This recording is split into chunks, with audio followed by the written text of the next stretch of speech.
Commander Sarah Chen was enjoying her morning coffee when the alarm started screaming. She rushed to the control room of the human diplomatic station, her bare feet slapping against the cold metal floor. Outside the massive windows, the orange sun of Kepler 442b was just rising over the purple mountains. "What's happening?" Sarah asked her assistant, Marcus. "A known ship approaching fast," Marcus said, his fingers dancing over the control panel. "It's small, damaged, and sending distress signals." Sarah frowned. Their station was far from the main space routes. Nobody came here unless they were in serious trouble, or looking for the humans specifically. "Any identification?" she asked. "Yes, Commander. It's a Vectari vessel." Sarah's eyebrows shot up. The Vectari were one of the proudest species in the galaxy. They ruled over dozens of star systems and looked down on younger races like humans. "What would a Vectari want with them?" "Let them dock," Sarah ordered.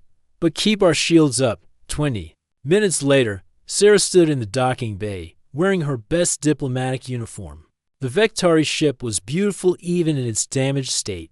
Its crystal hull sparkled like a jewel, though she could see burn marks and cracks across its surface. The airlock opened with a soft hiss. Sarah expected to see a proud Vectari noble surrounded by guards. Instead, a single figure stumbled out.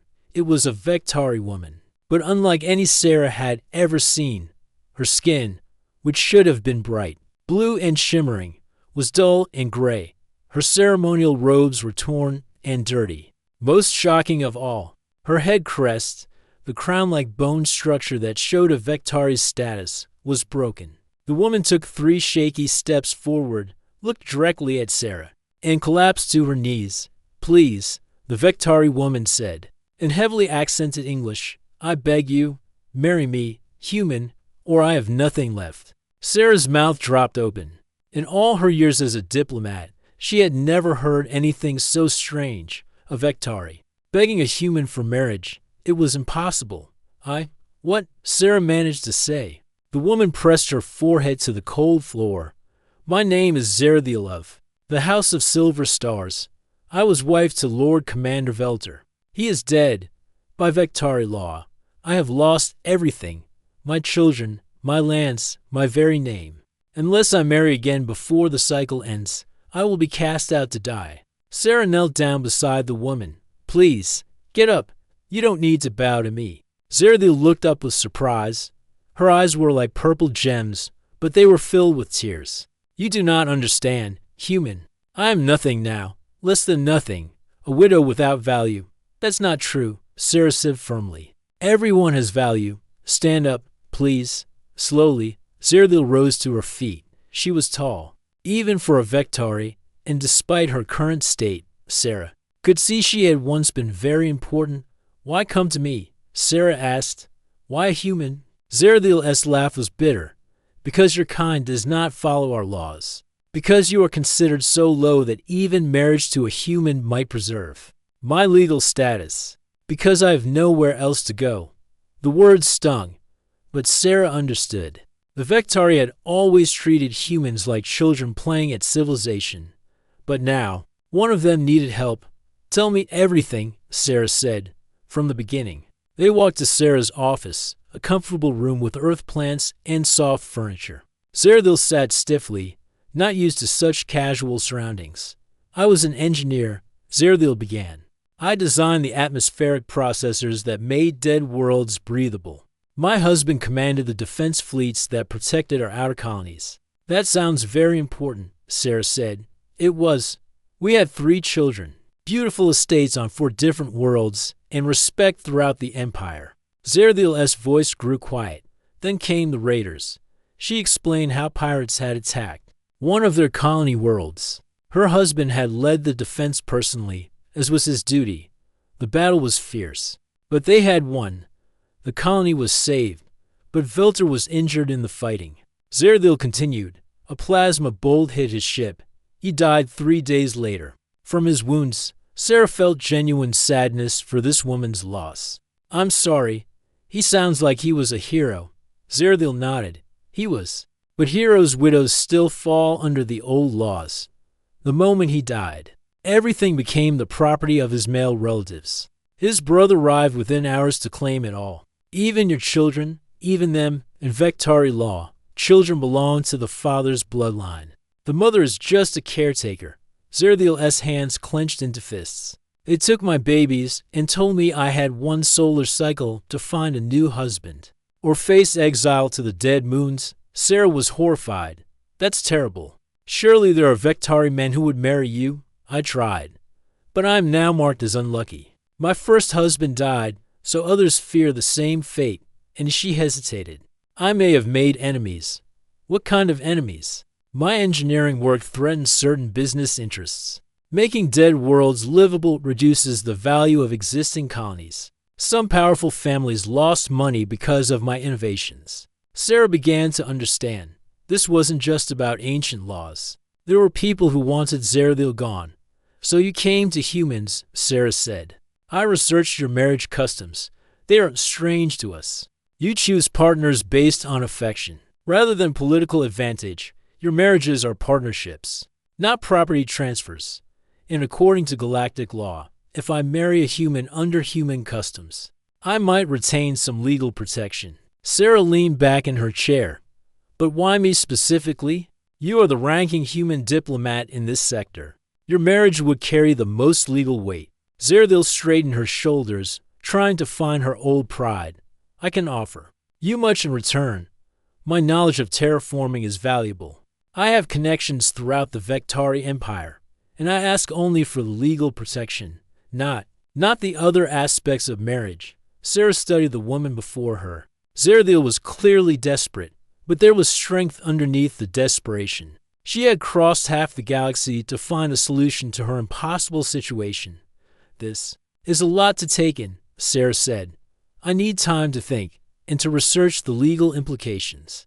Fear flashed in Zerthil's purple eyes. How much time? I have only 47 days left. Give me 3 days to understand the situation fully. You can stay here as my guest. For the first time since arriving, Zerthil seemed to breathe easier. Thank you, Commander Chen. You show more kindness than I deserve. Everyone deserves kindness, Sarah replied. That's what makes us human. As she watched Zerthil being escorted to guest quarters, Sarah wondered what she was getting herself into. But one thing was certain. She couldn't let this woman face exile and death just because of cruel laws. The next 3 days would change both their lives forever. Sarah spent the next morning buried in legal documents and galactic law databases. Her head was spinning from all the complex regulations about interspecies marriage contracts. Marcus brought her coffee and looked over her shoulder at the screen. This is incredibly complicated, he said. Are you really considering this? I don't know yet, Sarah replied, rubbing her tired eyes. But I need to understand what we're dealing with. She had learned some disturbing things about Vektari law. Widows really did lose everything when their husbands died. They became legal. Non-persons, unable to own property, make contracts, or even speak in court. The exile to the dead moons wasn't just symbolic. It was a death sentence. Commander, Marcus said carefully, the Vektari government has been trying to contact us. Sarah's blood went cold. What kind of contact? Official diplomatic channels. They're asking about Zerthil. They know she's here. Sarah closed her eyes. This was getting more complicated by the hour. What did you tell them? Nothing yet. I said you were in meetings and would respond later today. Good. I need to talk to her first. Sarah found Zerthil in the observation deck, staring out at the alien landscape. The Vektari woman had cleaned herself up and found some clothes. That fit better, but she still looked lost and fragile. The view is beautiful, Zerthil said without turning around. Your people chose this location well. Actually, we didn't choose it, Sarah said, joining her at the window. The Galactic Council assigned it to us. They said it was suitable for a young species. Zerthil turned to look at her. They gave you a frontier world with dangerous weather and few resources. That was not kindness. Sarah shrugged. We've made it work. Humans are good at adapting. Yes, Zerthil said softly. I'm learning this about your people. They stood in comfortable silence for a moment. Then Sarah spoke. I've been researching your situation. It's worse than I thought. Zeradil nodded. The laws are very old. They come from a time when our society was different, more primitive. But changing them would require the High Council to admit they are wrong. That rarely happens. Tell me about your children, Sarah said. How old are they? Pain crossed Zeradil's face. Kira is 15. The twins Zeph and Zara are 12. They are brilliant, all of them. Kira wants to be an engineer like me. The twins love astronomy, and they were just taken away the moment their father died. My brother-in-law claimed them as head of the family bloodline. I was allowed to say goodbye. Zeradil's voice cracked. Kira cried and asked why I couldn't come with them. I had no answer. Sarah felt anger building in her chest. What kind of society ripped children away from their grieving mother? There's something else. Sarah said, your government has been trying to contact us. They know you're here. Zeradil went very still. What will you tell them? That depends. Are you here legally? Did you steal that ship? The ship was mine.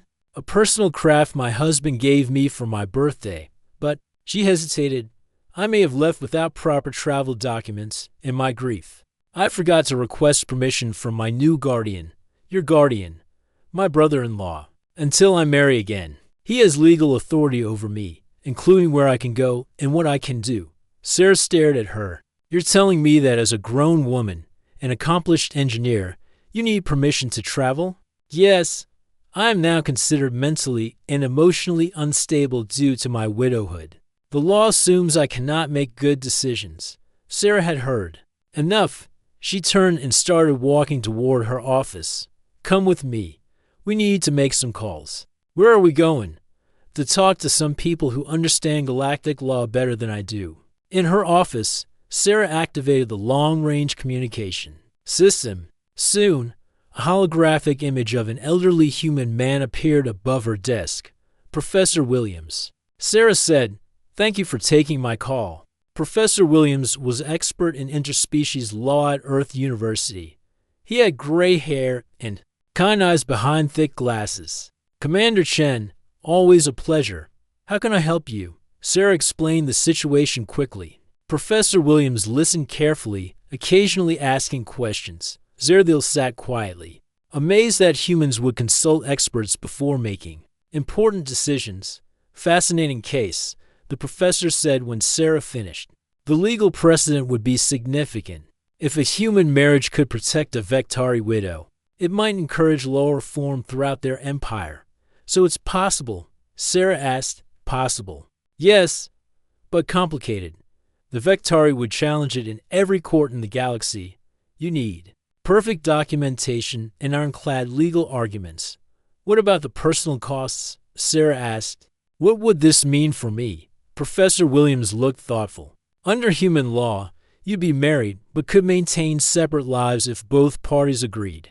Under Vectari law, it gets more complex. You might gain certain rights and responsibilities in their society. After the call ended, Sarah sat back in her chair. Zeradil was looking at her with something like hope. You're actually considering this, Zeradil said. I'm considering how to help you. Marriage might be one option, but there could be others, such as political asylum, refugee status, legal challenges to the Vectari law itself. Zeradil shook her head. Those would take years, and I only have weeks, and the Vectari government would never accept such challenges from humans. Why not? We're equals under galactic law. Zeradil looked surprised. You really believe that, don't you? That all species are equal? Of course. Why wouldn't I? Because the Vectari have been spacefaring for 10,000 years. We built the first stargates, established the early trade routes, founded dozens of colonies. Humans have been in space for less than 300 years. Sarah stood up and walked to her bookshelf. She pulled out a thick volume and handed it to Zeradil. What is this? Zeradil asked. Human history. 300 years ago. We couldn't even fly. Today, we have colonies on 40 worlds and diplomatic stations throughout the galaxy. Age doesn't always mean wisdom. Zeradil opened the book and stared at pictures of early human space flights. You went from these primitive rockets to interstellar travel in 3 centuries? We learn fast when we need to, and we don't give up easily. I am beginning to understand why you are willing to help me. This is how your people are. Sarah's communicator beeped. Marcus's voice came through. Commander. Urgent message from the Vectari Enforcement Fleet. They're demanding immediate response. Sarah looked at Zerathiel, who had gone pale.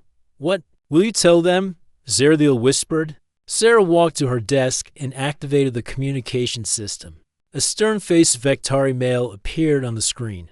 His head crest was large and decorated with gold, marking him as high-ranking. Commander Chen. He said coldly, I'm Admiral Kexather of the Enforcement Fleet. You are harboring a Vectari citizen who left our space illegally. Return her immediately. Sarah kept her voice steady. Admiral, Zerathiel came here requesting diplomatic assistance. As per galactic law, I'm obligated to hear her case. She is a widow under guardianship. She has no legal right to request anything. Under human law, she does. And this is a human station. The Admiral's eyes narrowed. Do not test us, human. Return her, or face the consequences. The communication ended. Sarah turned to find Zerathiel staring at her in amazement. You just defied an Admiral of the Enforcement Fleet, Zerathiel said. I stood up for what's right. There's a difference. They will come for me. They will not ask again. Sarah nodded grimly. I know, which means we need to move fast. Are you absolutely sure about this marriage idea? Zerathiel stood up straighter. Yes, but I must ask, why are you willing to risk so much for someone you barely know? Sarah looked out the window at the purple mountains. Because everyone deserves a chance at freedom. And because sometimes doing the right thing is more important than doing the safe thing. That is very human, Zerathiel said softly. Yes, Sarah replied. It is. Outside. Long-range sensors detected ships approaching the system. The enforcement fleet was coming. The Vectari ships appeared on the station's sensors like angry metal sharks. Sarah watched them approach from the command center. Her hand steadied despite the fear in her chest. There were 3 heavy cruisers, enough firepower to destroy her small diplomatic station 10. Time's over. Commander, Marcus said nervously, maybe we should reconsider. This is getting dangerous. Sarah shook her head. We're not giving up now. Have you prepared the legal documents? Yes. But Sarah, Marcus lowered his voice. Are you really going to marry her? This isn't just paperwork anymore. This is real. Before Sarah could answer, Zerathiel entered the command center. She had been helping analyze the approaching ships, and her face was grim. Those are not just enforcement vessels, she said. The lead ship belongs to Admiral Kexather personally. He only uses it for the most important missions. What makes this so important? Sarah asked. Zerathiel hesitated. There is something I have not told you. Something about my husband's death. Sarah turned to face her fully. What kind of something? I do not think the raiders killed him by accident. I think he was murdered. The command center went silent except for the hum of computers. Marcus stared at Zerathiel with wide eyes. Murdered by who? Sarah asked. My husband discovered something before he died. Something about the raid itself. He sent me a coded message just before the final battle. But I have been too grief-stricken to decode it properly. Sarah felt pieces clicking together in her mind. Show me this message. Zerathiel activated her personal communicator. A holographic display showed complex Vectari text mixed with technical diagrams. It looks like engineering data, Sarah said. Yes, my husband knew I would understand the technical language even if enemies intercepted the message. But look at these coordinates. Zerathiel pointed to a series of numbers embedded in the atmospheric pressure calculations. These are not for the world that was attacked. These coordinates point to a different system entirely. A system where, she paused, where certain powerful families have mining operations. Sarah began to understand. You think the raid was a cover story? I think my husband discovered that the raiders were hired by someone who wanted him dead.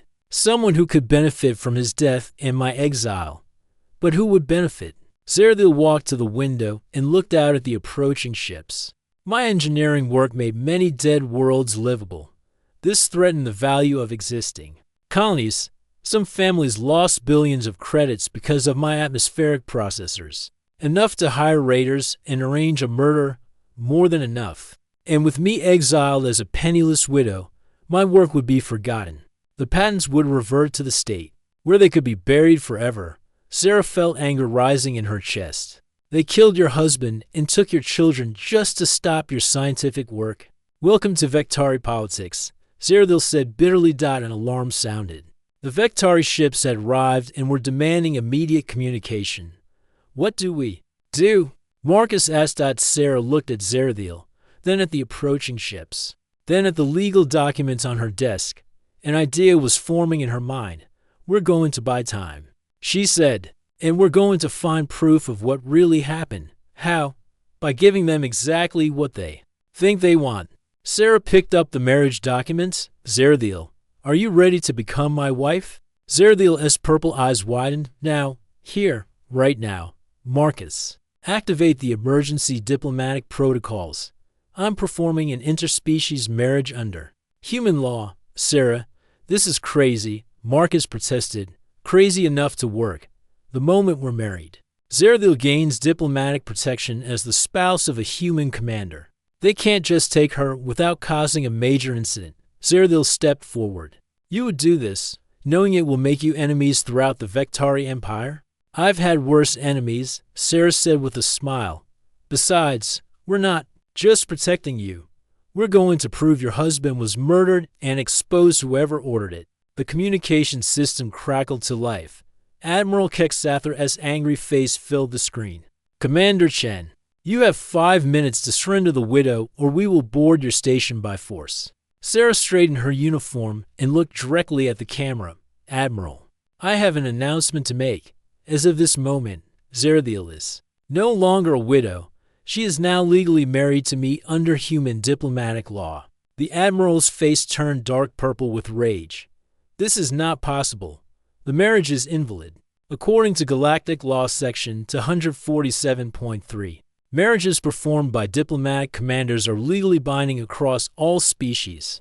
I've just transmitted the signed documents to the Galactic Registry. Sarah could see other Vektari officers talking urgently behind the Admiral. Someone was checking the laws. Even if the marriage is valid, the Admiral said coldly, she is still a Vektari citizen who left our space legally as my spouse. She now has diplomatic immunity. Any attempt to arrest her would be considered an act of war against humanity.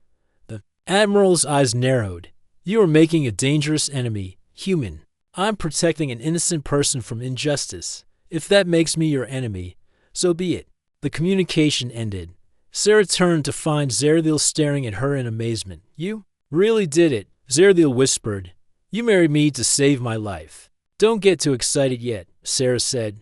They'll find ways to challenge this. We need to work fast to prove your husband's murder. How can we prove something that happened months ago? Sarah smiled.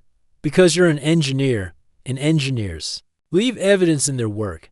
Show me everything your husband sent you, every message, every technical diagram, every seemingly random piece of data, for the next 6 hours. Sarah and Zerdil worked together decoding the hidden messages. Sarah was amazed by the complexity of Vektari engineering. Their atmospheric processors were far more advanced than anything humans had built. Your people are incredible scientists, Sarah said as she studied the technical diagrams. Thank you. But I'm finding that humans have skills we lack. Like what? You see patterns differently. You ask questions we would not think to ask. Look here. Zerdil pointed to a section of code. You notice this anomaly that I missed completely. Sarah leaned closer. These energy readings don't match the others. What would cause that? Ships hiding in the asteroid field. Ships that were already there before the raiders arrived. Ships belonging to whoever hired the raiders. Exactly. And look at this timestamp. These readings were taken 3 days before the attack. Someone knew it was coming. Sarah felt excitement building. Can you trace the ship's signatures? If I can access the Vektari defense networks, yes. But I would need. Zerdil paused. I would need my security clearances, which were revoked when I became a widow. But you're not a widow anymore, Sarah said with a grin. You're married to a human diplomat. What clearance level would that give you? Zerdil's eyes lit up. Diplomatic spouse clearance. It would restore most of my access rights. Then let's find out who killed your husband. They worked through the night, tracing ship signatures and communication records. What they found was worse than they had imagined. The conspiracy reached deep into the Vectari government, involving mining companies, military contractors, and even members of the High Council. This is treason. Zerdil breathed as she stared at the evidence. They did not just murder my husband, they betrayed the entire colony to raiders for profit. And they were going to let you take the blame by destroying your reputation and exiling you. Sarah added, "What do we do with this information?" Sarah stood up and stretched her tired muscles. "We expose them, but we have to be smart about it. If we just release this data, they'll claim it's fake. Then how? We need to make them confess. And I have an idea about how to do that." Outside the station windows, the Vectari ships continued to wait. Sarah knew they were planning something, but now she and Zerdil had weapons of their own, the truth, and the determination to see justice done. "What is your plan?" Zerdil asked. Sarah smiled.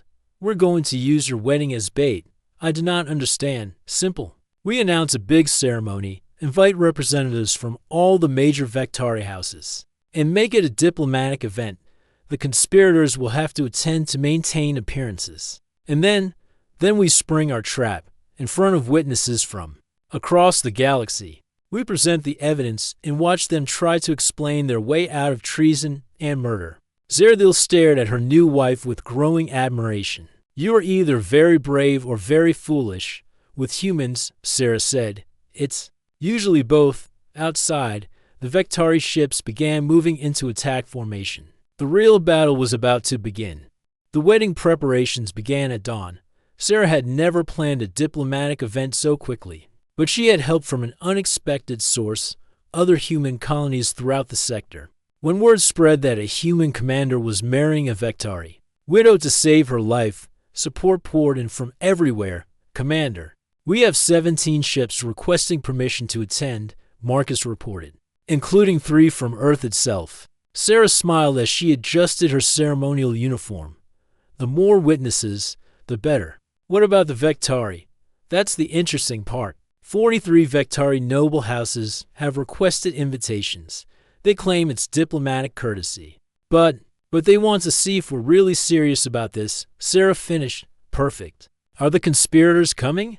Zerdil looked up from the holographic display where she was reviewing their evidence. Lord Vexcar of the Mining Guild confirmed his attendance. So did Councillor Thelmos and Admiral Kexather. All 3 main conspirators in one place. Sarah said, "Either they're very confident or very desperate, probably both," Zerdil replied. "They cannot afford to look guilty by staying away, but they also need to find a way to stop this wedding."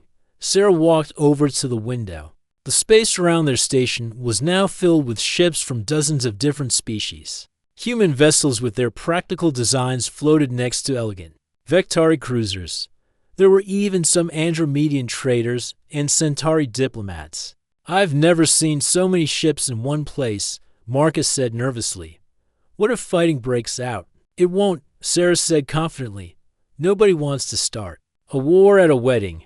But that doesn't mean our enemies aren't planning something." She was right to be worried. On the flagship of the Vectari fleet, Lord Vexcar was meeting with his co-conspirators.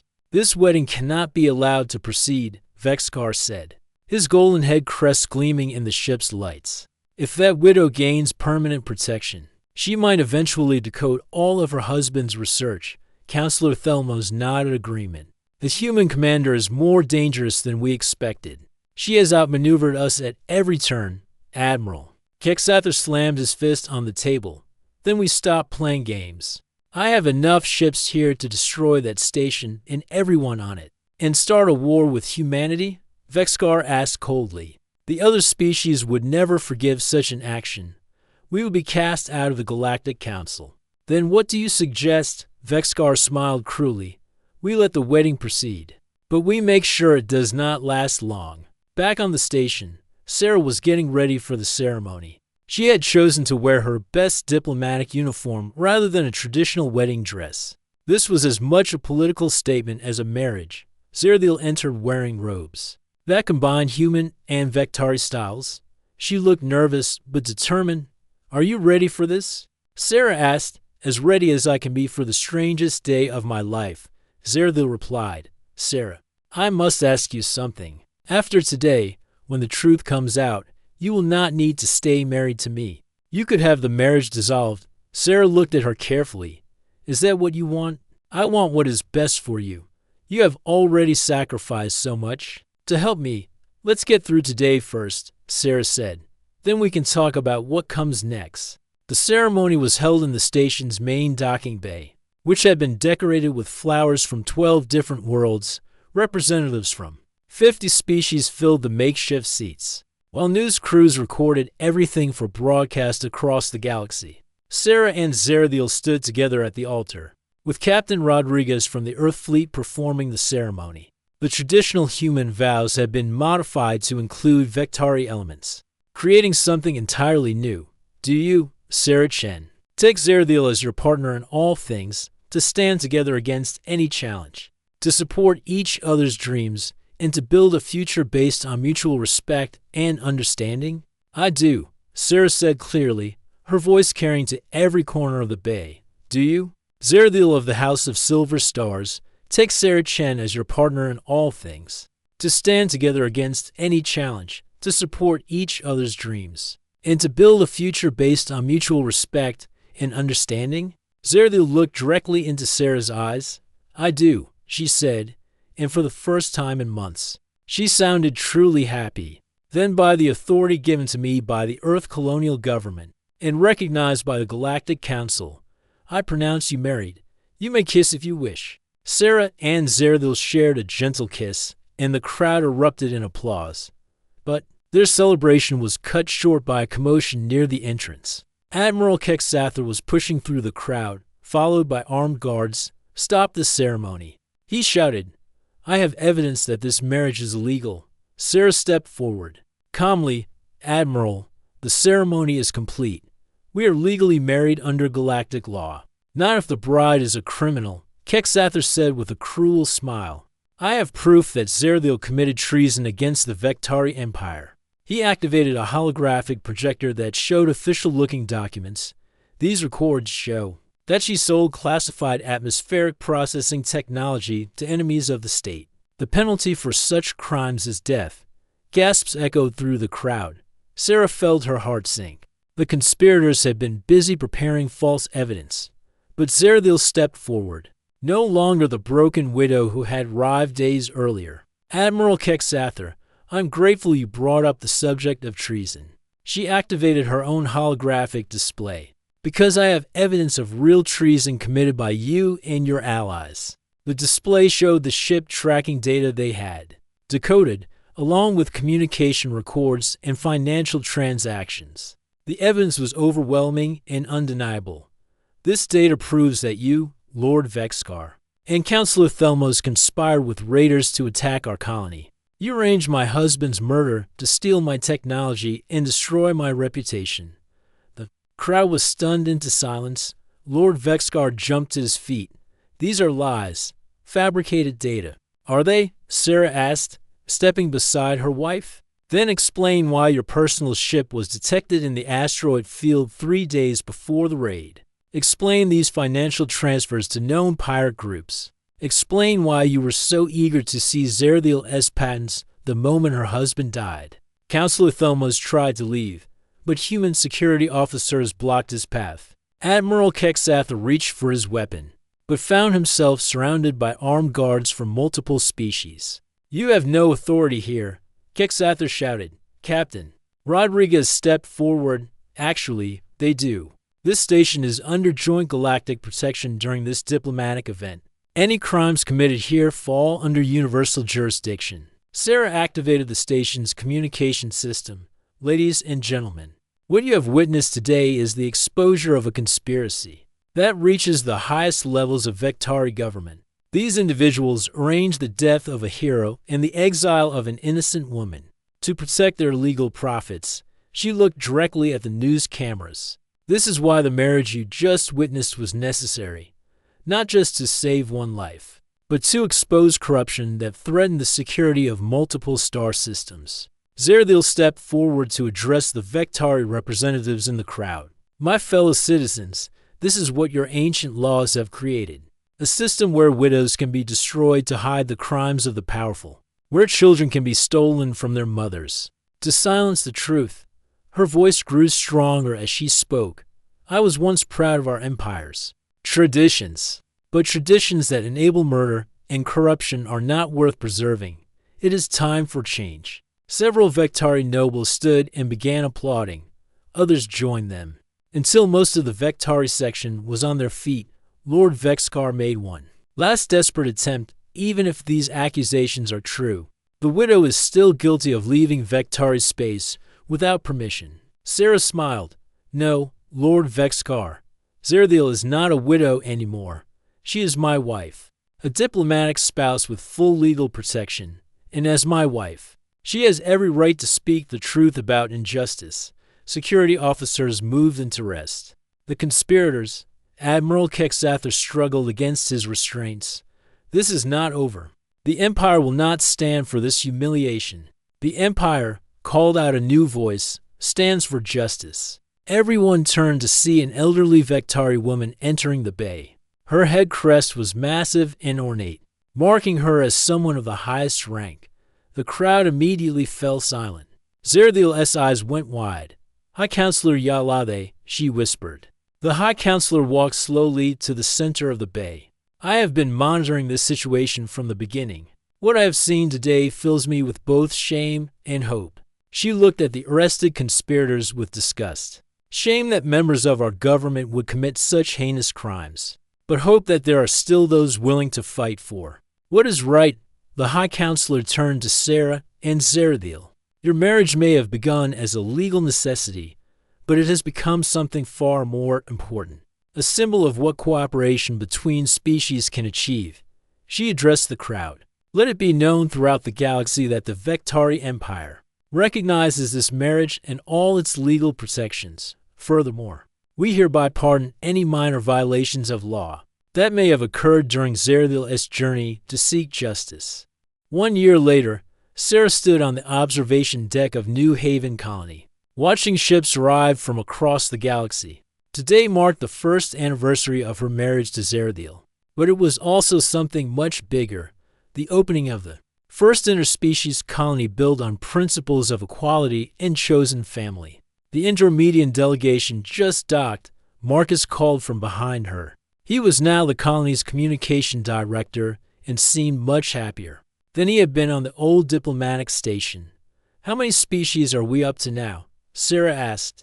47 different species have sent families to live here permanently, and we have representatives from 73 species coming for the anniversary celebration. Sarah smiled. New Haven had grown far beyond what they had originally imagined. What started as a simple farming colony had become a beacon of hope for anyone seeking a better life. Commander Chen. A familiar voice called. Sarah turned to see Zerathiel approaching with their 3 children. Kira was now 16 and had inherited her mother's love of engineering. The twins, Zeph and Zara, were 13 and fascinated by the colony's diverse agriculture systems. How many times do I have to tell you? Sarah said with mock annoyance. It's Director Chen now, or just Sarah. Zerathiel laughed. Old habits.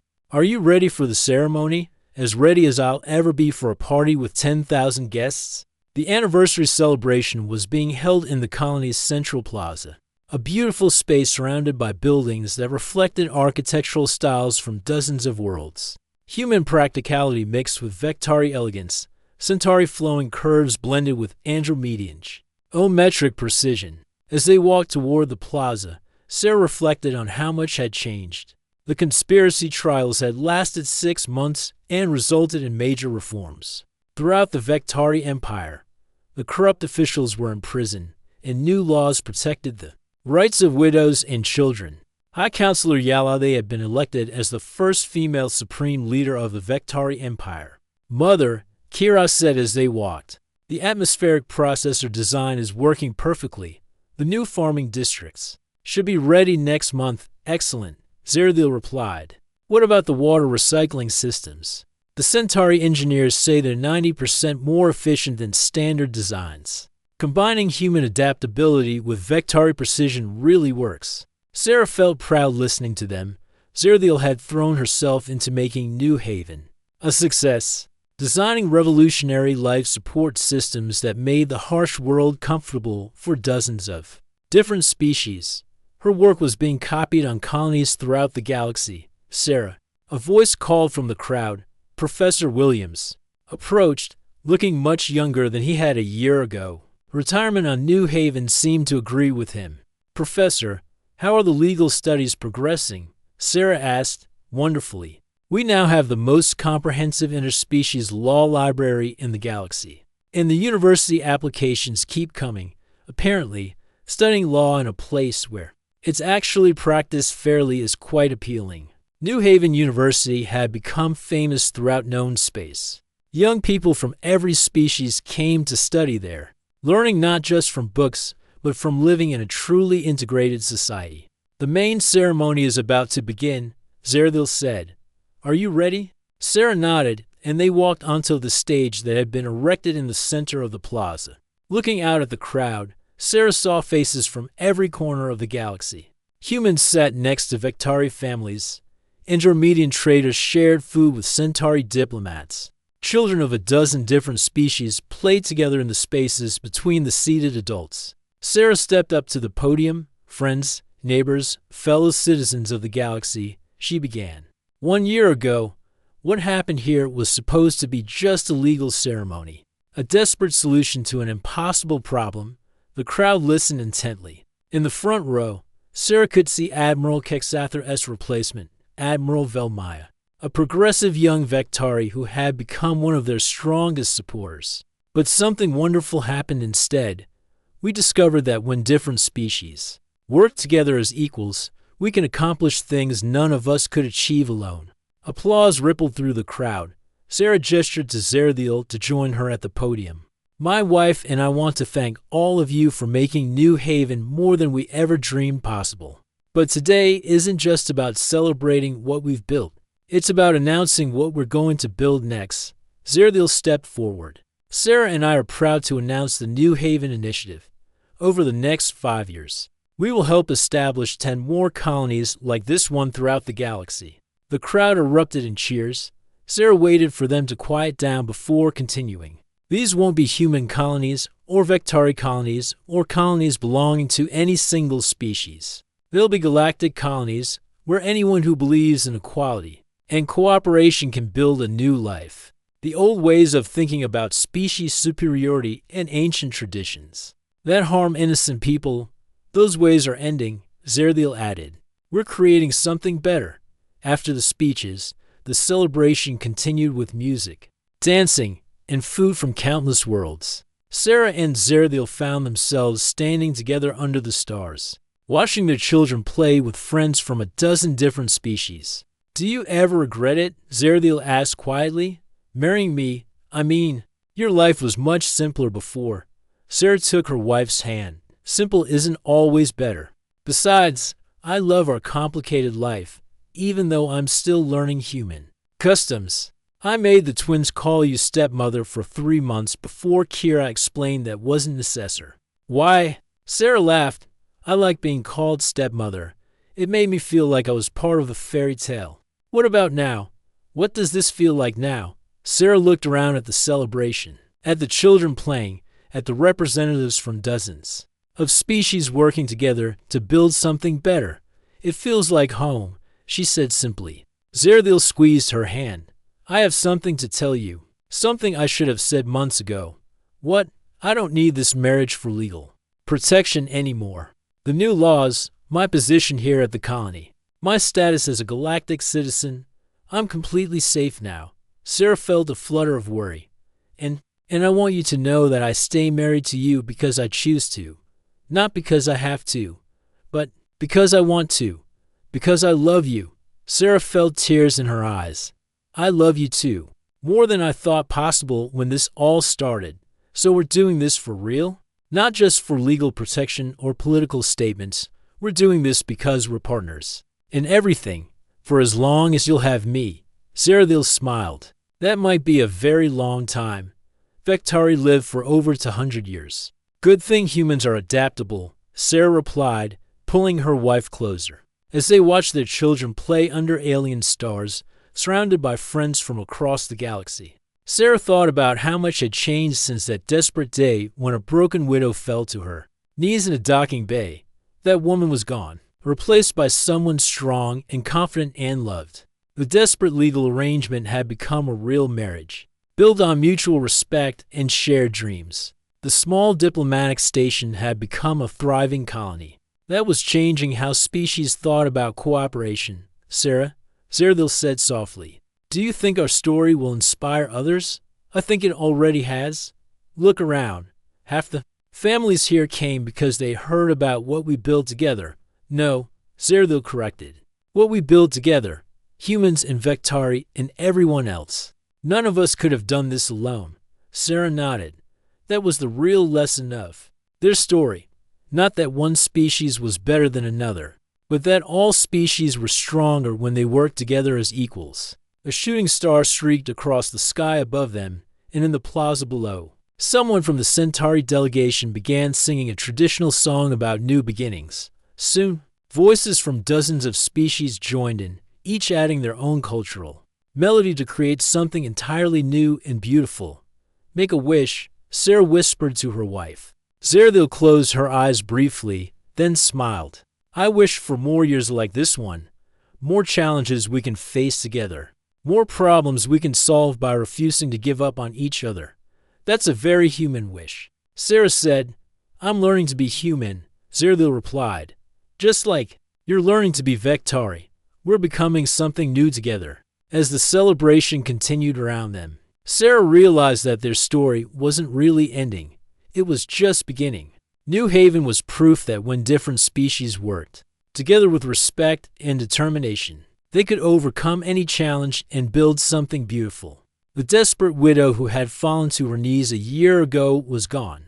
In her place stood a strong woman, a loving wife, a devoted mother, and a leader who was helping to reshape the galaxy. And beside her stood a human commander who had learned that sometimes the best way to help others was to open your heart and your life to possibilities you never imagined together. They were writing a new chapter in galactic history, one based on cooperation, equality, and the simple human belief that everyone deserves a chance at happiness. The stars above them shone down on a future full of infinite possibilities.